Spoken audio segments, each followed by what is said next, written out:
আসসালামু আলাইকুম। ভারতের প্রধানমন্ত্রী নরেন্দ্র মোদী পদত্যাগ করেছেন। বুধবার দিল্লিতে রাষ্ট্রপতি ভবনে দ্রৌপদী মুর্মুর সঙ্গে সাক্ষাৎ করে এই পদত্যাগপত্র জমা দেন তিনি। এরপর ভারতের পার্লামেন্টের নিম্নকক্ষ লোকসভা ভেঙে দিয়েছেন দেশটির রাষ্ট্রপতি দ্রৌপদী মুর্মু। সামাজিক যোগাযোগ মাধ্যম এক্সে দেওয়া এক বার্তায় ১৭তম লোকসভার বিলুপ্তির ঘোষণা দেন তিনি। বুধবার ভারতের ৫৪৩ আসনের লোকসভার চূড়ান্ত ফল ঘোষণা করা হয়। এই নির্বাচনে নরেন্দ্র মোদীর রাজনৈতিক দল ভারতীয় জনতা পার্টি বিজেপি একক সংখ্যাগরিষ্ঠতা পায়নি। দেশটিতে সরকার গঠনের জন্য ২৭২ আসনের সংখ্যাগরিষ্ঠতা প্রয়োজন হলেও বিজেপি এককভাবে ২৪০ আসন পেয়েছে। ফলে এককভাবে সরকার গঠন করতে পারছে না বিজেপি। এখন সরকার গঠনের জন্য এনডিএ জোটের শরিকদের ৫৩ আসনের উপর নির্ভর করতে হচ্ছে বিজেপিকে। বিজেপি নেতৃত্বাধীন এনডিএ জোট ২৯৩ আসনে জয় পেয়েছে। অন্যদিকে দেশটির বিরোধী দল কংগ্রেস নেতৃত্বাধীন জোট ইন্ডিয়া পেয়েছে ২৩৩ আসন।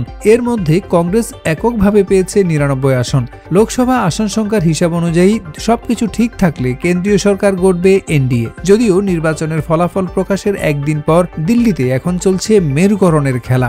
সরকার ভাঙতে গড়তে তৎপর হয়ে উঠেছে দুপক্ষই।